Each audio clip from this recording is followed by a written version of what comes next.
वाले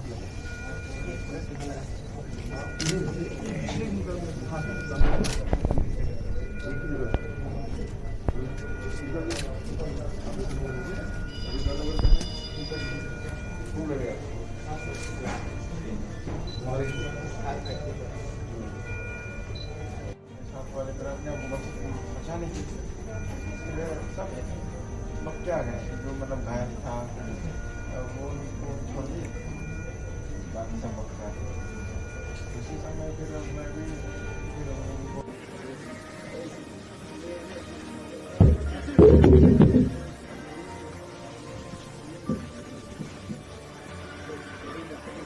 जगरगुंडा और तर्रेम के इलाके में एक बड़ी घटना हुई। लगभग 2000 जवान ऑपरेशन पे निकले थे। 5 अलग अलग टुकड़ियों में थे। 4 टुकड़ी सकुशल लौट गए। 5वीं टुकड़ी में जिसमें लगभग 400 से 450 जवान थे, जिसमें सेंट्रल फोर्स के भी थे और स्टेट फोर्स के भी लोग थे। सीआरपीएफ के, कोबरा के, एसटीएफ के, डीआरजी के जवान थे। संयुक्त रूप से ऑपरेशन हुआ। ये वो एरिया है जो नक्सलियों का गढ़ माना जाता है और वहां हमें जाके कैंप स्थापित करना था और इससे वो बहुत बखलाए हुए थे।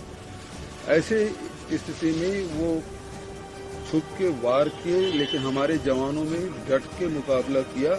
ये मुठभेड़ नहीं हुई है, ये इसको युद्ध कह सकते हैं। आमने सामने 4 घंटे तक की लड़ाइयां चली है। दोनों तरफ से गोलियां, बारूद और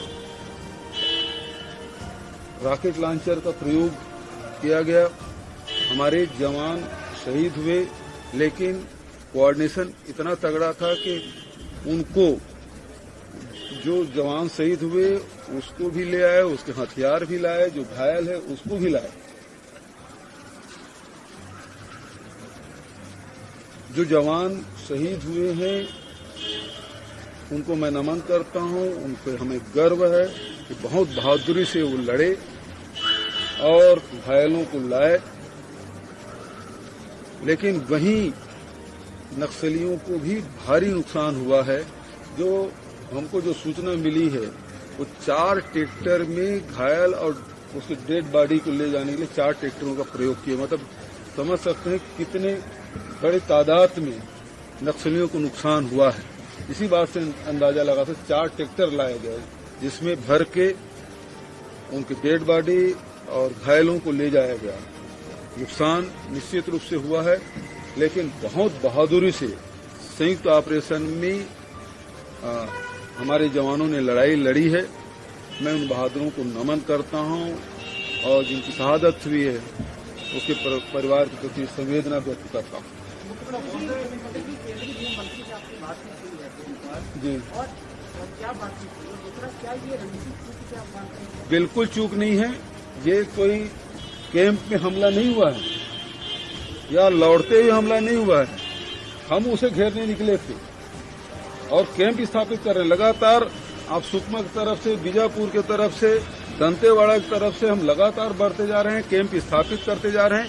नक्सली अब 40 बाई 40 वर्ग किलोमीटर में वो सिमट के रह गए हैं। उनकी बखलाहट ये है और हमारा ऑपरेशन रुकेगा भी नहीं। जो कैंप हम 2 कैंप इस महीने में स्थापित करने वाले थे उसे भी स्थापित करेंगे। और ये वो जगह है, ये दोनों हमारे कैंप खुलने के बाद जो नक्सली का जो मूवमेंट है, जो माड़ एरिया में जो जाते थे वो ब्लॉक हो जाएगा और उसके बाद उसकी गतिविधियां सीमित हो जाएगी। ये उसकी बखलाहट है और हमारा ऑपरेशन रुकेगा नहीं। हमारे जो जवान शहीद हुए हैं वो जाया नहीं होगा। ऑपरेशन हमारा चलेगा, कैंप हम स्थापित करेंगे, सड़क हम बनाएंगे, लोगों की जो कनेक्टिविटी उसे देंगे, जो आम जनता की जो सुविधा है उसे हम प्रोवाइड करेंगे। जी,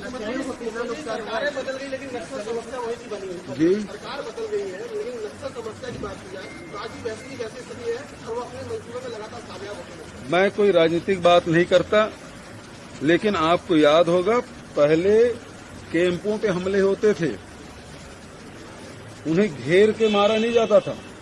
आप पिछले समय मीनपा में जो घटना हुई उसमें भी नक्सलियों को भारी नुकसान हुआ था। हमारे 17 जवान शहीद हुए, लेकिन उनके भी 20-21 नक्सली 26 नक्सली मारे गए थे।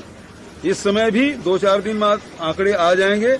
नक्सली बड़ी तादाद में उनको क्षति हुई है। तो अब जो है वो फ्रंट में आंख लड़ने की बात हो रही है, घेर के मारने की बात हो रही है। और वो हमारे चाहे सेंट्रल फोर्स हो चाहे स्टेट के फोर्स हो, वो और हमारे अधिकारी और हमारे जवान मिल के लड़ाई लड़ रहे हैं। ये आखिरी लड़ाई नक्सली लड़ रहे हैं, बहुत जल्दी यहां से उसका सफाया हो जाए। बिल्कुल इंटेलिजेंस फेलियर नहीं है। कुछ दिन पहले बस को भी उड़ाया था, तो क्या लगता है? देखिए छोटे छोटे जो घटना है, आईडी ब्लास्ट वगैरह एक अलग मुद्दा है।